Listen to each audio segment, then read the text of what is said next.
अस्सलाम वालेकुम viewers, welcome है मेरे चैनल पे आप सबको इंग्लिश एंड फारसी तलफ़ुज़ पे।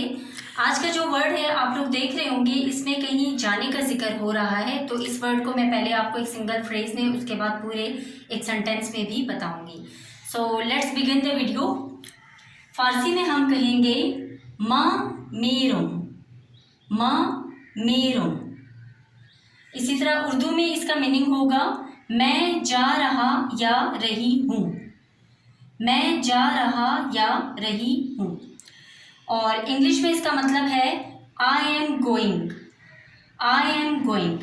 अगर आप इसमें ऐड करना चाहते हैं, जैसा कि आप चाहते हैं आप कहें कि मैं बाज़ार जा रहा हूँ, या मैं सऊदी अरेबिया जा रहा हूँ, या मैं कराची जा रहा हूँ, तो इसको हम फिर इस तरह करेंगे माँ मेरुम बाज़ार, मैं बाज़ार जा रहा हूँ।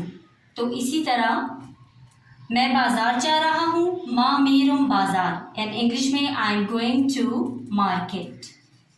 सो इसी तरह आप इसमें बाकी सारे वर्ड्स भी ऐड कर सकते हैं। माँ मेरुम सऊदी अरब, इसी तरह मैं सऊदी अरेबिया जा रही हूँ, तो इंग्लिश में इसी तरह I am going to Saudi Arab. So इसमें आप इस तरह पूरा सेंटेंस ऐड कर सकते हैं, whatever you want to say. So thank you viewers, channel का ज़रूर ख्याल रखिएगा और कमेंट बॉक्स में ज़रूर बताइएगा आपको वीडियोस मेरी कैसी लगती हैं। और जज़ाकल्लाह, अल्लाह हाफ़िज़, टिल द नेक्स्ट वीडियो।